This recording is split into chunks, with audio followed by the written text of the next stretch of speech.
Welcome, everybody. I am too thrilled to have my guest with us. Y'all, we have Dominic Alegrete today with us, and probably, I want to say, look, Tish Talks Tech is outside. We go out all the time, we as in me, and I'm looking and I say, who's hot? Who's hot? And I'm always saying to myself, you know what? There's some really cool people out here that are doing some really amazing things. And Dominic is that person. I don't know if you saw what I posted out on LinkedIn. I don't know if you saw what I put out there about Dominic, but have you seen what Dominic has been posting?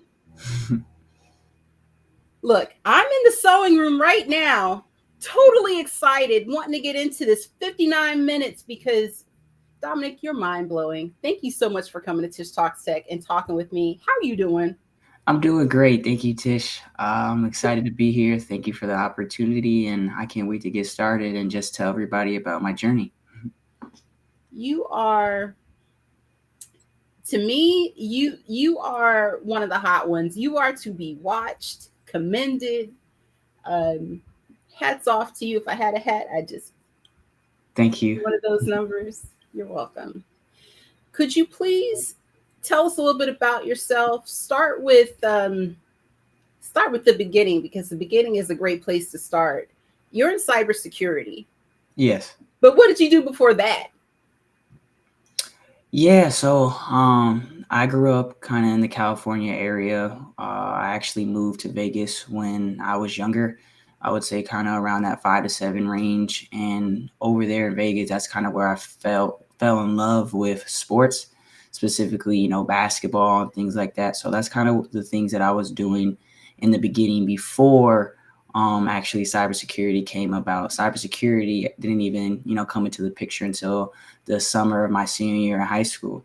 So before that, I was someone who was just, like any other kid, playing outside, playing sports, playing video games, different things like that.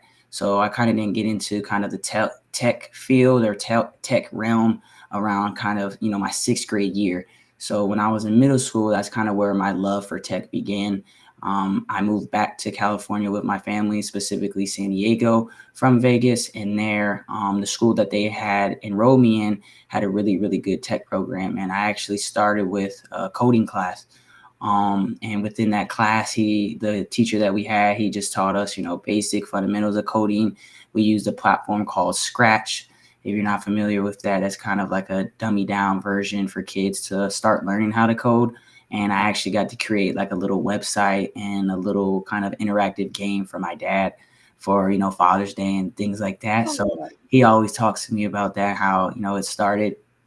So that's kind of like where my love for tech began. And then it just started to grow and grow and grow. Once I kind of got into my high school years, I started transitioning into like video editing. So like digital media. So I really like that. I did digital media all 4 years of my high school career. Luckily, I was able to, be really good at it, always pass with an A in those classes. And, that's kind of helped me do my content nowadays. And I'm just glad that I was kind of able to build that fundamental structure. And then, also having my dad who pushed me a lot and, helped me when it comes to digital media, understanding how to put up a C-stand, how to understand, lighting, audio. Hey, this is what you need to do when it comes to creating your storyboard. How are you going to tell a story within a video and make it appealing to an audience? So that's kind of what, he did for me and helped me when it comes to, my career and things like that. So that's kind of what I was doing before I got started within cybersecurity, kind of my, senior year of high school. Wow. Dominic, that's a lot. Yeah.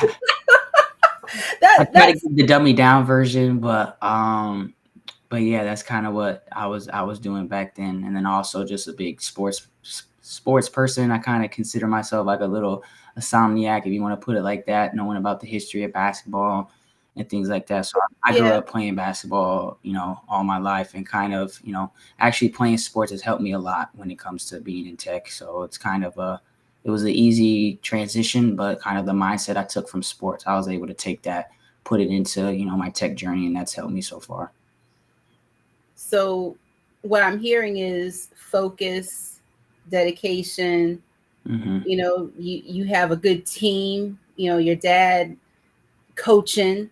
Um, that's, I mean, that's like 5 gold stars right there. You just can't get no better than that. And that's just amazing. It's just amazing. Um, but again, it's a lot. And just from unpacking that, you said that when you moved to the new school, they had a really good technology program. How did you even decide, hey, I think that's what I want to do? Did they come in and say, hey, come in and try our technology? Or did you just automatically gravitate to that? How did that work? I kind of gravitated towards it because in where I was, originally growing up, Las Vegas, I would say the education out there was great, but it's nothing like how it was in California. So some of the things that I was getting exposed to in California was completely new to me. But I'm someone who's a fast learner, and I can pick up on a lot of things quickly. So I kind of just gravitated towards tech. It's crazy because at my middle school in Las Vegas, it was kind of more of a traditional school where you had lockers, you had gym, you kind of had that. But once I moved to California, we didn't really have, the little things that you would say that makes up middle school, like lockers, like an auditorium, different things like that. But what they did have was a very, very solid education system. And we even had little things like Chromebooks, right, where, we could carry them around all day and kind of just, do our work on those. But that's something that I really just gravitated towards. It really wasn't like anything I could like choose. They had a bunch of things. They had coding, they had video editing, they had the whole nine. So when I got introduced into it, I kind of came through late in the year. So Okay. I didn't come at the start, but I came kind of through the middle of the year, and they kind of just placed me in the class based on kind of what I was telling them about my interest. And then from there, I just fell in love with it. I don't know what it was. I really feel like my teacher did a really good job of just, teaching the class and actually explaining like, hey, this is how, you could do this and that. And I realized that like, hey, at an early age, if I learn this type of skill, I won't be unemployed when I get older. I know that it's a skill that's in need, and I kind of just, gravitated towards it. I still like to code a little bit, but I'm kind of more on the cybersecurity, video editing, that type of side. But it's just something I gravitated towards. I love the story. I love it. I love that you decided I want to try something. Mhm. You stuck with it, and I really enjoy hearing about how you you just stepped out and you said, I'm just going to learn this. And this is good. It's a good opportunity. Let me try it. It's Mhm. not going to hurt nothing. Let me try it. That's Yeah. excellent. That's excellent. You need to put that on a shirt. Just try it. Yeah. My parents are always telling me, like, from the day one, broaden your portfolio, whether that's, investments, whether that's, your food palette and trying different foods, or Hmm. just even doing different tasks. Because I was someone who just played sports, so I kind of wanted to not be limited towards that. I saw all the people on like YouTube and, social media, like, hey, he's a dual athlete, or hey, he's doing this and that. So I wanted to show myself that, like, hey, I'm more than just an athlete. I'm someone you know, who takes books serious as well as ball. You want to put it in that sense. Right. So you were an athlete, and it's like when we talk about the mainframe, we talk about Mhm. mainframe and cloud. We talk about Right. mainframe and security. So you were an athlete and the technical side. I love that. I love that. That's awesome, Dominic. That's awesome. Thank you. So move ahead a little bit and talk about how your skill started to develop. So you learned Scratch, you got into coding a little bit heavier, and then what did you do? So after I kind of got into that, I would say towards my eighth grade year and going into high school, that's where I kind of fell in love or found an interest for digital media and video editing. I started to learn like, wow, there's so many crazy things you can make a video do in post-production. That's true. So it was very, very interesting to me at the time. I actually got to go through a digital media class all 4 years of high school. And I also even got to what made it also cool was I got to do it with my brother my freshman year. So that made it, awesome in that. So me and him were making videos, me and him were editing videos and passing the class. So that's kind of like a win-win in that sense. But I would like to say towards my senior year of school, so kind of that summer, that's where I got introduced to cybersecurity. So like any other kid, I was just, focusing on my senior year, figuring out, okay, what am I going to do? Also, I was figuring out how to, I was working out to try and make my basketball team because the previous 3 years I'd actually, on short gotten cut. So like I was determined that summer to like, hey, I'm going to make this team and whatever happens, happens. Second to that, it was my dad that had actually introduced me to someone who now I look at as another brother of mine, as someone who's a mentor of mine, and he goes by the name of William Sims. And I got on the phone with him one morning, and he would just tell me about the endless possibilities of cybersecurity. Like, hey, there's a 0% unemployment rate. Every single sector in the world revolves around cybersecurity because it needs to be protected. And then the one thing that stood out to me wasn't even the money, because obviously we know money is important. Right. And we need that to, survive and thrive within our space. But the one thing that really stuck out to me was he said, if you take it serious, you can gain back your freedom. And it hit me for a second because I realized that, like, hey, even though I'm a kid, I have a good amount of freedom. I have a roof over my head. I have a good, support system. I don't have too much freedom in the sense where, like, hey, I have to go to school for 9 hours and I have to do homework and I have to do this. So he said, if I take it serious, it can really provide you that freedom of being able to live wherever you want, be able to do whatever you want. And since you work from home, you can spend time with your family and different things like that. And I know you know how crazy it is in the world right now.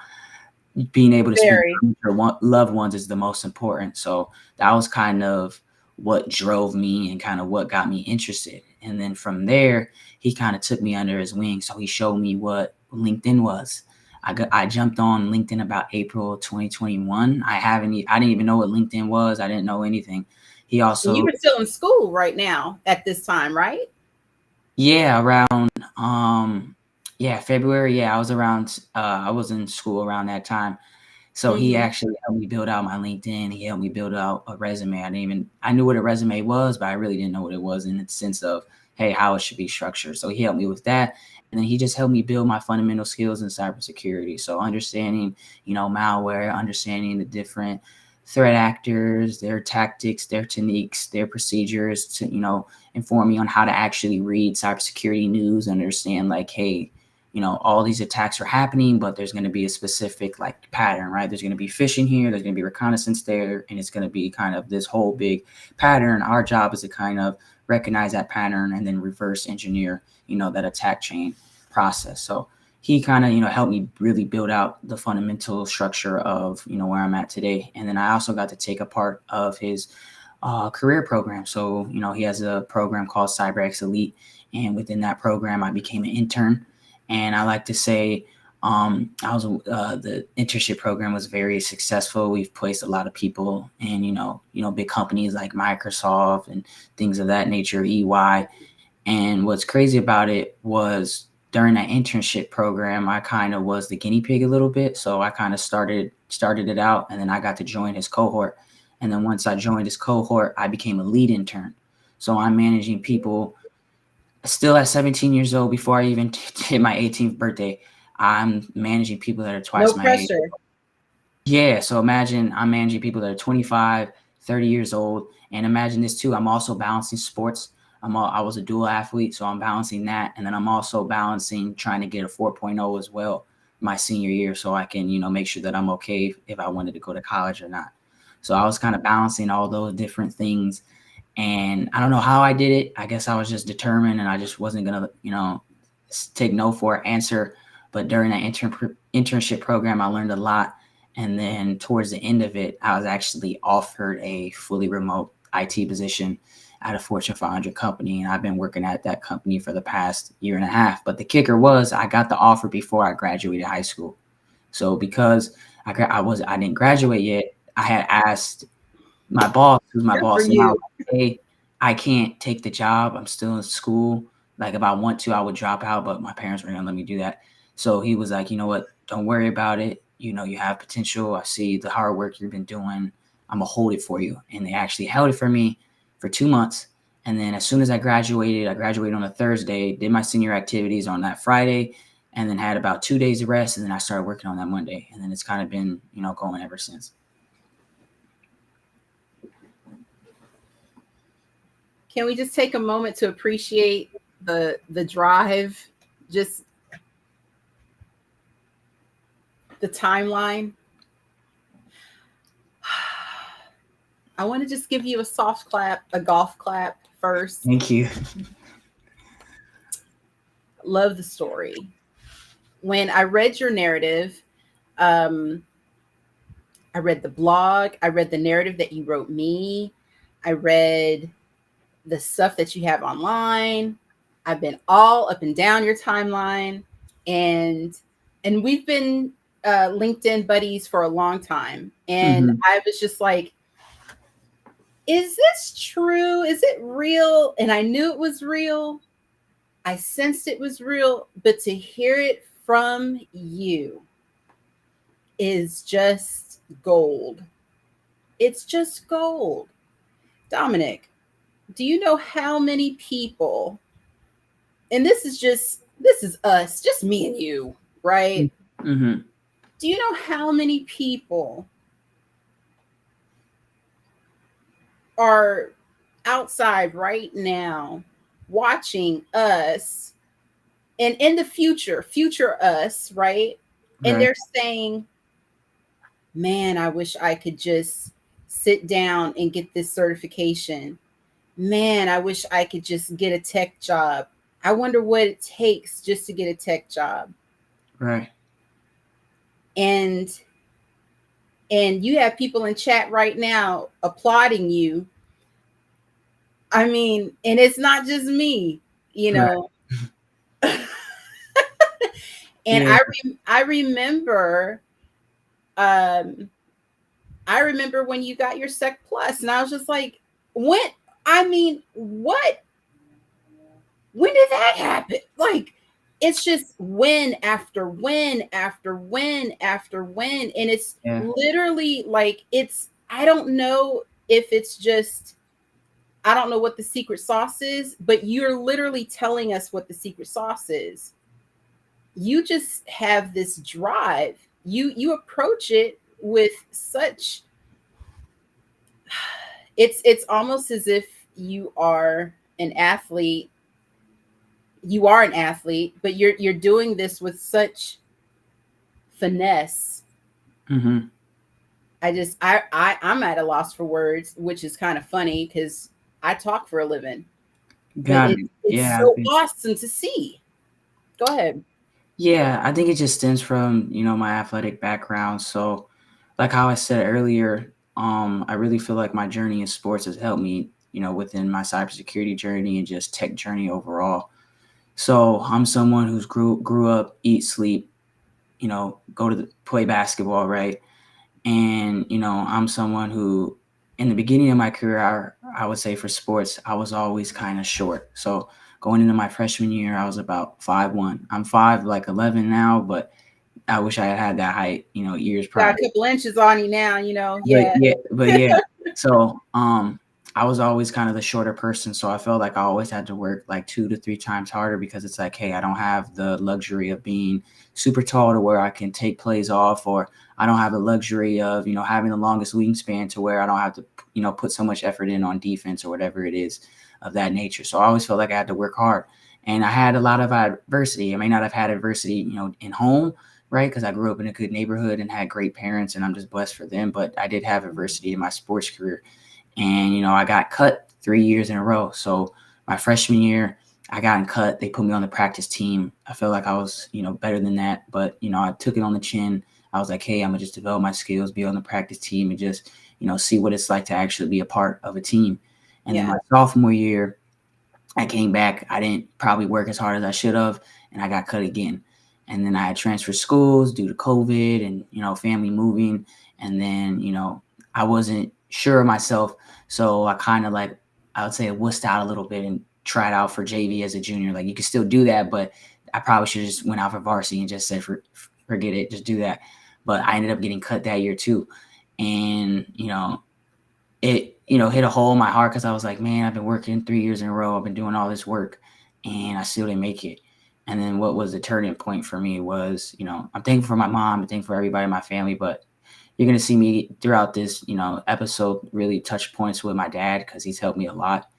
And he's kind of been there step by step. My mom has been there too, but as far as just being more hands-on and just, understanding like, hey, what it takes to be a man and different things like that, my dad's been, helping me like that. But, I came home, I told everybody that, hey, I didn't make the team, and my dad just got into me. He was like, he's, started talking. I'm not going to say what he said because some of the stuff is too explicit, but hey, but, coach is coach. But That's yeah, okay. he was coaching. He was saying like, hey, you can't blame anybody else but yourself.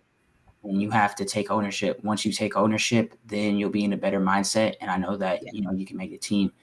And after our talk, I was crying. I was, mad. But, the next day I just realized like, hey, it was my fault that I didn't make it. It was my fault that, I didn't put enough work in, or I should have. And I knew that, hey, if I take ownership, I can at least live with the fact that like, hey, I know that it's my fault. What can I do now to get better? Once I kind of got out of the mindset of saying like, hey, it's not my fault, right? I'm basically saying like, hey, it was my fault. I can't blame anybody else. Now that I know that, now that I have that kind of, I guess, what would you say, kind of that realness with myself, now it's just time to get better and understand what I need to work on. So I figured out, what I needed to work on. I was in track as well. So I just really, really worked hard that summer. I was doing 6 a.m. track workouts. I was, trying to lift every day. I was eating every day. I was watching film. I was doing everything that it takes while also starting my tech journey. And, I remember the week of tryouts, I didn't tell anybody. I just said, hey, I'm going to just go in, be by myself. I'm not going to tell nobody that I'm trying out, not even my family. And I'm going to just see what happens. And I just went in with the mindset like, hey, there's nothing I can't lose. I'm going to make the team no matter what. And, I put in the work to show for it. And luckily I had, wonderful coaches. I also had a coach that would give me rides home, a ride home every day from trials, telling me like, hey, you did good. This is what you need to do, giving me like the blueprint. So I took it, and like he was giving me little cheat codes, and I actually took it. And on the third day, I played, as hard as I could. And then they called me into the office and they're like, hey, you made the team. And I was going to cry right there and break down, but I had to like just, suck it up a little bit. And then when I went to the locker room and walked home that night, I cried my eyes out just from the hard work that I put in. But needless to say, I kind of tied back all those kind of skill sets and skills, I guess soft skills that I learned from just playing sports, right? Persistence, having, a good work ethic, having dedication, and then also just consistency. I know that, every day you have to put in, your type of work to get better 1% each and every day. And I know that it's not going to come easy, and I know that it's not going to come overnight. And that's kind of one thing that I see in the tech industry that people kind of get misconceptions, because they always see everybody on social media saying like, oh, hey, look at my Ferrari, or look at, my 6-figure contract, when they don't realize that it took that person years to get that. So like that was kind of the thing that I understood and learned throughout my sports journey. It was like, hey, enjoy the process of getting better, enjoy the journey rather than the destination. And once I kind of changed my mindset and did that, that's where I started to see some success in sports. That's where I started to see, a transition when I got into tech. So that's why I would always say like my sports background has really, really helped me, make that transition. That's awesome. That is awesome. And I love hearing your your mindset and where you were at that time, because that gives us a little bit of feel of Mm-hmm. how you navigate with that. Right. Because not everybody is going to do it the same, and not everybody, and I tell folks Right. all the time, I'm like, look, the journey is different for everybody. The Mm-hmm. journey God is put us different on for this everyone. platform for a reason. So, that's what I Yeah, like to say. absolutely. Dominic, yeah, you you've got the blueprint. You've got the blueprint. I'm here for it. I think that's awesome. So, look, so now you landed the job right out of high school. Mm-hmm. They waited for you. That's awesome. You get to work at home. We love it. And Right. so chat is popping off, and they want to Mm-hmm. know: are you planning to go to school? What's next for that Yeah, part? I am currently in school. So during my Ooh, job, kind of I would say towards the end of my first contract with the company that I'm at now, in around 2022 ish, that type of time. That's where I started college. So I'm getting my associate's degree right now in cybersecurity. So I should be graduating in spring of 2025.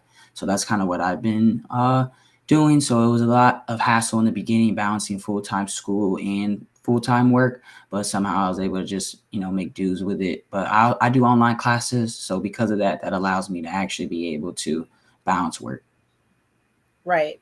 And you definitely are doing a balancing act. I mean, you had the whole transition, because what we have to remember was that you were in high school and working a job. Like high school. This wasn't a transition from college. You had high Mhm. school and you had an internship and you were offered a job and landed the job. Now you're working from home and you're in Mhm. school. I mean, balance is amazing. The balance is amazing, and you're doing it. You're outside doing it. I think that that is awesome. That is completely awesome. Um, Now let me ask you this: what was your approach to passing your Sec Plus? How did that feel? What was your approach to passing it? Number one, and then secondly, because everybody's like, "How do you pass? How do you pass? How do you Right, pass?" right, right, And the right, second right. thing is, that's the buzz. The second Mhm. thing is, once you finally did it, what did you do? How did you celebrate? How did you feel? Yeah, I would just start with the process. So with me, my process actually got delayed. I'm not gonna lie, I probably should have had it months before I got it, but I was Speak kind your of truth. yeah. I say because I think I started studying for it in the beginning of 2023, but I didn't get it till October. Usually, you should study for about 2 to 3 months, but I kept pushing it back, kept pushing my test date back, kept not studying on and off. And then like again, my dad, he got on me, was like, hey, you need to get this cert like now. And he gave me till like, he was like, you cannot push it back anymore. You have until next week. So I was studying up to that point, but I wasn't studying as consistently as I want to. So then I kind of dialed in, and I was able to pass it that week. But as far as just going into the process as a whole, before I even scheduled my test, I took about like, because I wanted to make sure I passed it. I took about like a week or so just to figure out a plan, right? So figure out, okay, how am I going to study for it? What day of the test am I going to, choose? What resources work for me? I feel like that's the biggest thing you should do before even getting the test date scheduled, is figuring out, okay, how am I going to study for X, Y, and Z? Am I someone who likes to write notes? Am I someone who likes to type notes on something like a OneNote or just a notepad on Windows? Am I someone who likes to watch videos? So that I took all that into account, and I figured out what learning strategy worked best for me. And what that was watching videos, taking notes on my computer. I like to use Microsoft OneNote, and then reviewing those notes after a certain amount of videos. So that's kind of what I did when it comes to that. Also, I took a lot of practice tests, and that helped me as well. So I would say the specific resources that I used was Professor Messer's YouTube series on Security Plus 601. He had a playlist and basically described step by step each element for each section, from section 1 to I believe section 5, because I think there's 5 sections in the whole thing. So he kind of explained that. I would go through his videos, Mm, I would take notes, and then I would review those notes. And then at the end of each section, I actually printed out the objectives for the Security Plus. So I figured out, okay, I need to at least know what's going to be on the test. What are these objectives? So after each video and after each section, I would review all my notes, and then I would grab a pen and basically check off each term and be like, okay, do I know this term? Do I know phishing? Do I know social engineering? Do I know, what a man in the middle attack is? Do I know this? And then if I'm able to check it off without having to write a question mark to it, I know that I, kind of memorized it and learned it, right? And it kind of was embedded into, my brain. So that's kind of what I was doing. And then I was also doing the Cert Master practice tests. I recommend those if you have the extra money to spend. I did at the time. Get that little extra bundle. It may cost a few extra $100, but in my opinion, it's worth it. That's probably the closest you can get to what the actual questions are going to look like. So I did that. And then I also found other resources like Quizlet. There was this other website that had free practice tests that I would just take that were like 20, 30 questions. So then I can just, catch up and, stay refreshed without having to take the whole 90 question quiz. And then on the day of the test, I was nervous. I actually had work that day. I called off early, and then I took an Uber to the exam testing center. It was like about 20, 30 minutes away. I'm like, you know what? I cannot fail because I rode all this way to Uber and I need to pass it. So I'm going in there. They almost didn't let me take my test because for some reason my name was spelled wrong on the paper. Oh, you got to get it right. Yeah. And then when I went after I did my test, when I went back and looked at my on the CompTIA website, I realized I had spelled my name wrong. I didn't even realize that the entire process because I was so locked in and so focused on the thing that I didn't realize that I had spelled my name wrong when I registered my name in like March or April when I started studying. But luckily the ladies, they were nice. I showed them my ID. I was like, hey, please, this is my situation. I didn't mean to do it. I just misspelled accent. Sorry. They're like, okay, once you take it, just make sure you get it changed if you pass it. So then, when they send you your certification plaque or whatever, then it's correct. So I was like, okay, put me on the testing sheet. I got to take the test. The test kind of looked a little old school looking, but nothing crazy. I just took my time. I was like, okay, I know this, I know that. If I don't know this, just make the best guess. And then I finished in time. I wasn't really too much worried about the time. I was just more so worried about not being too focused on one question and just, keeping a steady pace. Yeah. And then when I submitted it, I closed my eyes. I was like this. And like I opened it and then I see that, it says you passed. And I'm like, I did exactly like that. I'm like, the sigh of relief. I almost cried a little bit. I teared up. I was like, oh my goodness. Thank God I passed. I was like, you better cry them tears of joy. I was like, you better cry them tears of joy. And I'm like, yes. I didn't want to make too much noise because there was other people testing. So I was like, okay, let me be quiet. And then I passed it. And then I clicked the next button. And then they're like, hey, congratulations, you passed. And then, I went to go grab my stuff. And I was just like excited and jumping up in the air. Went to go get some food really quick before my parents picked me up. But I was just so excited once I passed it. I was like, I didn't know what to think. And I was like, oh my goodness. And I'm not going to lie, the score I got was good. I feel like if I would have studied a little bit more and got to certain sections, and I probably could have got a higher score. But I was like, hey, I passed it to the pass. And I'm just grateful that I was able to, put it all together. A win is a win. Yeah. I'm so proud of you. I remember when you posted it on LinkedIn and I was just like, oh, he passed. So and you had the little plaque thing and I was just like, yay, good. You had the paper up. Mm-hmm. Yeah. That was good. It's a good feeling. Mm-hmm. I'm glad for you. Now look, what would you say? Because people say all the time, they always ask, and look, I'm going to beat it in the ground because I think it's worth beating. Is it worth it, Dominic? Like getting the Sec Plus? Yeah. Or just getting any certification in general? Just in general. Is it worth it? In my opinion, it is. If you're trying to, depending on what sector and what specific job you're trying to get, having a Security Plus is always, a benefit. If you can afford it, go ahead and take it. If you can't right now, focus on getting your fundamentals in line. There's so many YouTube videos out there. There's so many courses that are $10, $20, $30 that are not expensive that'll then allow you to gain that practical experience. I would just say the certification itself is kind of, I don't want to say it's a placeholder, but it's more so like, hey, it solidifies that, you understand this specific topic, you understand this specific part of cybersecurity. I think it's worth it, but it's only worth it if you actually take it serious and learn the material and not just try to memorize it, because a lot of the stuff that's in that in the curriculum is the fundamentals of security, and you can never forget any of the fundamentals if you're really trying to get where you need to be, right? It's like, hey, if you don't know what HTTPS is, then you're out of luck. If you pass the security plus but they ask you what's HTTPS and you don't know that, then it's like, all right, did you really study for it or did you not?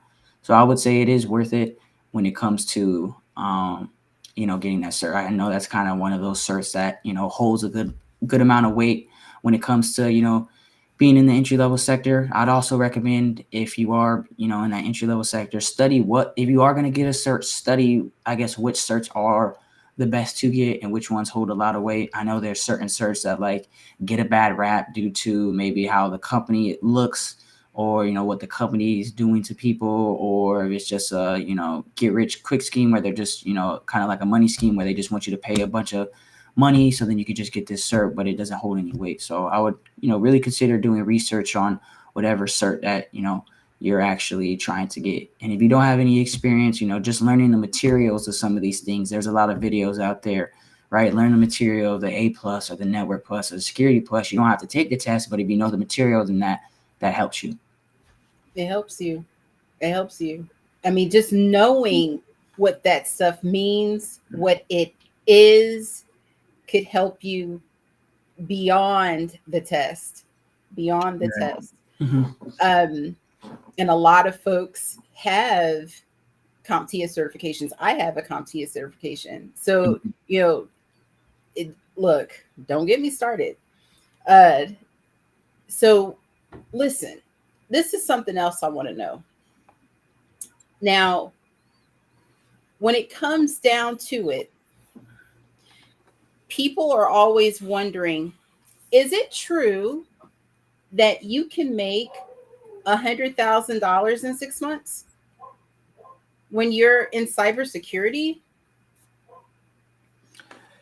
I would say, as an entry level person, I would say anything is possible. It all just depends on who the company is, what your total salary is, right? Your base salary can be 85,000, but then you get 20,000 in stocks or shares or however that works, 401k. So I would say it's definitely possible. It all just depends on what sector you're in, how in demand is that sector that you're pursuing, the specific company, right? Is it a Fortune 500 company? Is it small to medium sized business? Is it a startup? I'm not saying you can't make the 100K. You may be around maybe the 80, 85K, 70K. It all just depends on where you actually live at as well. So that plays a big factor, but it is definitely possible to make 100K. I'm still kind of on that quest as of now, but I know I'll surely get it, sooner rather than later. But it is definitely possible to make six figures as someone who is entry level. It just depends on what state you live in, what sector you're trying to pursue, and then the specific company that you're at. Because obviously there's certain companies that have bigger budgets than others, and those companies then allow you to make a little bit more money. But it's also just your choice as well. Do you want to work at a Fortune 500 company where you don't have a big voice, but you're getting the benefits and you're making a lot of money? Or maybe you want to work at a smaller company that, like, hey, you're making $20,000 less, but you're still getting, somewhat of the same benefits, but you actually get to, they value a little bit more. They don't just value as, just some number, if you want to put it that way. So it all just depends on, what you're trying to do. But yes, it is very possible to make that six figures, as someone who is entry level. Just depends on your experience as well. Right. And sometimes what I've noticed, even if and it's not really like, sometimes they will pay for skill, and sometimes it's just the price, right? It's like, what's the product? Like, what are you getting paid for? And who is it that's doing the paying? Mm-hmm. And a lot of times it's locality, right? Just like you said. So it's a balance, and it's very gentle. And sometimes it's not just they just see you as a number. Sometimes that's not it either. Sometimes it's just like, Yeah. well, for what we have you to do right here, this is what we're going to pay. And Range. but if you do something else, this is what we'll do. But yeah, you're right. You're right. Now, let me ask you this, because I had something over here that I wanted to get into, and we talked about it just a little bit, but I kind of want to go back. You had given you gave me a sneak peek to your portfolio, which I was so impressed with, and some of the talks that you had given, Mm-hmm. and um, and you had talked about like your OneNote and how you made your notes and things like that.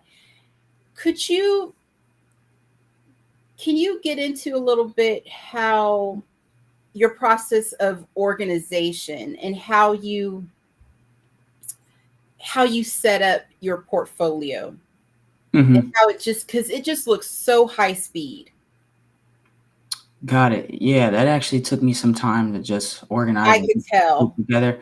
But I learned, I've always been someone who's organized, whether that was making sure that my binder had all the folders that it needed to have, or my backpack is clean, or room is clean. So I've always been kind of that organizational person. I get that from my mother a lot. Um, but I would say it took me some time. I definitely learned about how to really organize and what needs to be included in the portfolio through my internship program. They taught me a lot. But I kind of like to say I have three portfolios. So like I have one on YouTube that's just all my videos and testimonials and TikTok saying like, hey, I'm sharing like my voice and this is what I can do. Yeah. And then I have like a kind of an online one that's on Medium, and that's kind of more so of like, hey, my blogs or those type of things. And then I have one that's a little bit more personal, but that's more in depth, which is my Google Drive portfolio. That one kind of has my reports, my decks, my certifications, different things like that. So I would say the biggest thing was just learning what goes into the portfolio and what you shouldn't include. And then from there, it was kind of a little bit of trial and error, like, okay, hey, how should I organize this? How should I organize that? And I just figured out what works best for me is just having, multiple portfolios, just in case if, they don't want one of them, I can, use one of these. Right. So then if they were to ask like, hey, do you do videos? I'd be like, yes, here it is. Do you do reports? Here it is. Do you do decks? Here it is. So then I kind of, checking off all those boxes. But yeah, it did take me some time. It did take me some time to actually kind of, organize it. I kind of now have a, structured system. It took me a little while to organize my reports because I did hundreds of those. So I was just making sure that like, hey, these are all the reports I've did, make sure I have that. But I would say the biggest thing, if you are creating your portfolio, biggest things you should probably put in there is, it depends on what sector of cybersecurity or tech that you're trying to do, right? Mm-hmm. Within cybersecurity, if you're trying to be in red team or even just blue team, having reports on certain attacks or having reports on different labs you did is very important. Having, the little certification pictures or digital certificates, having those shows that like, hey, you actually earned the certification because, there's some people that lie. I don't know why. And then also, That's crazy. yeah, I couldn't tell you why they would do that either. But yeah, and then also having like your resume in there on hand, and then just Mm-hmm. having different projects, maybe self-learning things that you've been doing. So these are kind of like certificates that may not hold a lot of weight. So something like a Try Hack Me cert or a Udemy course, right? That just shows to the employer that, hey, I'm willing to take my own time to better myself. So definitely have, that within your portfolio. So I would say probably projects, self-learning, certification that you may have. And then if you are trying to take it up a notch, maybe consider doing some presentations or decks, especially if you're going into GRC, showing that like, hey, I understand NIST, I understand the cyber kill chain, I understand PCI DSS, so different things like that. Outstanding. Outstanding. And you have all that. You have Yes. all of that. All of that. That's why you Mhm. are where you are right now. That's why you are where you are right now. Yeah, that's something I focused on kind of in the beginning was, yeah, the resume is important and LinkedIn is important, but I realized that like, hey, I need to show that until I really get some experience with an internship or I get, other related experience, I got to show that like, hey, I'm able to be a self-starter, learn things on my own, and kind of, have criteria and things that can actually back up what I'm saying. So that was kind of one of the biggest things that I started with when I was starting out, was just making sure the portfolio was right. So then if they did ask, I can say, hey, I have the portfolio. Now all it is just Absolutely. So what's next, Dominic? What's next for you? What are you working on? currently I'm just trying to better the content that I'm trying to put out, getting more consistent with it when it comes to that. I'm also am studying for another certification. It's called the CEH. Luckily, I was able to get that sponsor, so I didn't have to come out of my own pocket for that. And Nice. then outside of that, just, really trying to hit the ground hard when it comes to applying to different roles, networking, and really just using the platform that I have to be able to, get the job that it is that I want. I've kind of figured out what sector that I wanted to go into, specifically like government tech. So that's kind of where I've been, going Really? to. And I just been learning about the different clearances, the different processes, like, hey, the different job boards for government, related work, and, what I need to do and what experiences that I need to, obtain to be able to actually have a chance or, opportunity to get a role within the government sector. Hmm. That's interesting that you would say that. Mhm. That's really good to know. Um, any any agency that you have a strong interest in by chance? In the end goal, I always wanted to try to work, like, get to like the highest level. So like, I want to, like, in the end, I know there's some people that want to start their own company or be, on that side. I'm not saying I wouldn't want to do that. If my mindset changes, I may want to do that in the future. But one thing that I would probably say, or I guess I'm not really looking for a specific company, but in the end, I really want to try to work for like the CIA or FBI and get to like that nation level to where I can really see what's going on, and where I can help the nation as a whole. That's kind of the area that I'm trying to get to. But as far as now, definitely looking at certain government contracting companies to start out at. I really like MITRE, Lockheed Martin, 𝗓𝗏𝗏𝗏𝗏. I'm always open to different things. So it's not one specific company that I need to work at. If there's a company that wants to offer me and that they're not as known, but they're a government contractor, I'll sure take it. So I'm always open to, any and everything. Obviously, we all have our preferences, but yeah, I'm kind of open to, all companies within, the government sector. Absolutely, Dominic. Anything is possible. Anything is possible. And why not? Right. Um, and what a great goal. And so I see that you have your YouTube, you have your social media going. We love that. Hmm. And you're going to start getting your content out there so that we can keep up with your cyber news. Yeah, just picking it back up more. Uh, just making sure it's a little bit more consistent on like the YouTube and that type of stuff. But continue to try and post 5 days a week on LinkedIn. So just trying to maintain that consistency, and then just really just studying really really hard these next few months, because I know I should have some opportunities coming up due to me going out to certain conferences and connecting with people. So I know that there should be some internships lined up for the summer. So it's just a waiting game at this point. So I just want to make sure I'm prepared before I go into those internships or those interviews for them.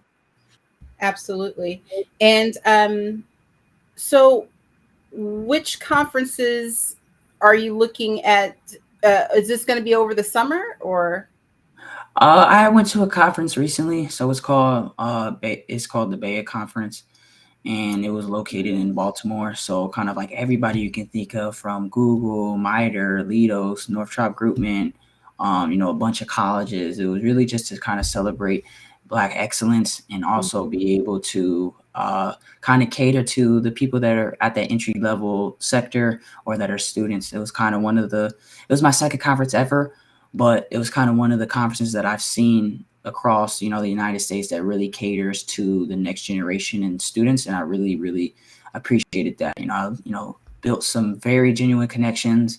I've gotten pictures that probably nobody else at the event got with some of the speakers that are, that were been in the industry for 30, 40 years. I met somebody that was the first Black woman to graduate from Vanderbilt. So those were the type of people that were like at this conference. And, I just want to thank, Ty Oliver, Brandon Mitchell. These are some of my colleagues and mentors that kind of invited me to the conference. And, I met a lot of people there. So I built a lot of connections and, told them my story. A lot of them loved it and gave out my resume and, just been following up with them and should have some things lined up. I have a feeling that you do have things lined up and the future is going to be very bright for you. So go ahead and get your shades out and make sure they have the blue blockers in them because you're going to be looking at the computer for a very long time. Yeah. A very long time. But it's going to be very rewarding. So in the last few minutes that we have that are available to us, let me ask you just a few things. Besides sports, what types of foods do you enjoy that will get you away from the computer? Like right now, if your mom is in there cooking or your dad, I don't know who cooks it. Yeah, I feel you with that one. So, that's for those that don't know, I am mixed. So my mom is African American and my dad is white. So I kind of get the best of worlds. I probably say my mom has a hand on the cooking, but okay, it's kind of diverse. It just depends. I'd probably have to say I'm kind of not boring, but a little bit basic. So, a classic chicken and rice never fails to, not appreciate me. So, whether it's that, whether it's, steak and potatoes, or whether it's, a certain, meal she cooks or my dad cooks, whether it's like a stroganoff or things like that. So I'm kind of basic when it comes to that type of stuff. There's nothing that's like anything. I'm appreciative of anything. So in that case, if, my parents had to cook pork and beans, I would get out my seat right now if I was hungry to go eat it. So that I'm kind of someone who appreciates all types of food, but if I had to probably just choose one, probably a good plate of either, chicken and rice or a good plate of spaghetti, just depending on what it is. And do you like desserts? Yeah, I like desserts, ice cream, croissants, the whole nine, yogurt. Or frozen yogurt. Pies are good too. Just depends on which ones. Not too big of a cheesecake type of guy. Just depends on the flavor. And then I also like a lot of like cookies, right, or nothing but cakes, like those type of things. So yeah, I like desserts. Okay, and do you still have your little action figure of yourself? Oh yes, I do, the Funko. Yes. Do you have it with you? Can you show it? Yes, I can. Give me a sec.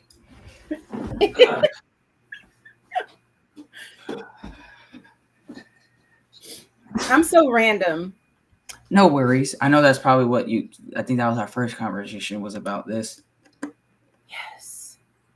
I said, Dominic went to the store and got the Funko. And I texted you and I said, Dominic, when did you go and get that? And you were like, I Ubered, I went and I got it.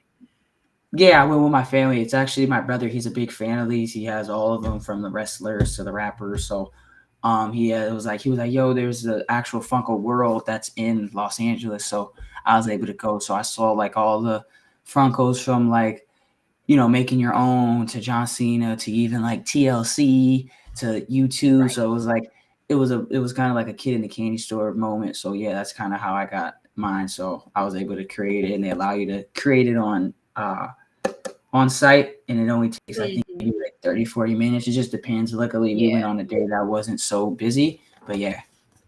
Yeah, my cousin told me, she was like, yeah, it only takes like 30 minutes. You just got to stand in line. And I was like, well, are you kidding me? So when you told me you got yours, and when I saw it, I was so envious. But yours is so cute. Thank you. I love it.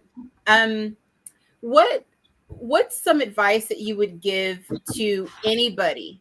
Doesn't matter how old they are, black, white, gray, green, what their background is, doesn't matter, because now you've literally crushed all of everything that we know, about, oh, this is what you need to be in tech. What Right. would you tell anybody that wants to be in tech that says, well, I don't know if I could ever do that? What would you tell them? I just try to I like to keep it simple. AIP, anything is possible. But outside of that, Mm, I like to say that, God put us all here on this earth for a reason. He gave us, specific resources for each of us. And, mhm. he wants us to use those resources to our advantage. So I would say the biggest thing, if you are trying to get into tech or change careers into something, is don't compare yourself. I feel like everybody has their own race to run. Everybody's different. Everybody has their own path. And God put us on here God put us all here for a specific reason. So that means your path takes a few months. If your path takes a few years, so be it. So I would say, not comparing yourself, not, getting on social media and seeing that. I kind of did that in the beginning of my career, and it kind of hurt me a little bit. But I would just say not comparing yourself and running your own race. And, no matter what, it's going to take some time. It's not going to happen overnight. The best thing to do is just, do your research, study, and try to get better 1% each every day. Love the answer. That is everything wrapped up with a pretty bow. I couldn't have said it better or asked for anything more, Dominic. And I see that the future is going to be completely bright for you. Like I said, make sure you have the blue blocker in your glasses, because you're going to be looking at the computer for a mighty long time. And I just see some really great things in your future. That's going to be great for you. Um, Thank you so much for taking time on a Sunday afternoon to come and spend time with us, and sharing your story, because I really, like I said before, I really, really, really thought that this story of yours was super important for people to hear, because this is not, okay, I went to high school, I went to college. This is definitely, when we talk about a non-traditional path, Definitely that. Yep. this is definitely that. hmm And I just wanted to show people that, they look like me, or, maybe a minority, that like, hey, there's other ways to be successful. I've seen the war on drugs. I've seen the incarceration system impact my family personally. And so I'm kind of one of the first people to act in tech, specifically cybersecurity. So I just wanted to kind of steer away from that. I've kind of been around some of that stuff all my life when it comes to uh, bad things and criminal things, but I tried to, just steer away from it. I knew that God had better plans for me, and none of that really kind of, resonated with me. So I realized that, like, hey, if, I'm positive, if I can do certain things, if I just put my head down and just work, then uh, I can make a better living for me and my family and those that actually, care and support me. You're doing it. You're doing it. Dominic, thank you so much. Thank you so much. Is that your dog? No, I don't know, but probably one of my family members. It's okay. Listen, we are all human. Gotcha. I want to say thank you, and thank you for coming on. I am going to uh, um, say thank you to our audience. Um, Listen, y'all, we this Tish Talks Tech today, it feels like we just started, but the time is done. It's been 59 minutes. And listen, we have heard from Dominic. Dominic works in cybersecurity at a Fortune 500 company, doing the thing. He did it straight from high school. This, when I tell you that this is one of those stories, when we say non-traditional pathway to tech, this is it. So please understand that anything is possible. Just like Dominic said, anything is possible. And just know that you're here. You can learn anything. You can do anything. You're very special, and you've got special things and talents in you. And and you're here for a purpose. There's reasons for you. And Gotcha. I'm just so happy that you're here with us, me and Dominic. Right, Dominic? Yes, ma'am. Thank you so much We're, for we're, having me. you're welcome. I appreciate you being here. No problem. All right, you guys. I'm going to go. Dominic's going to go. And you all stay focused. We'll talk to you soon. It's been real. We'll talk to you later. Thank you. Bye. Thank you. You're welcome.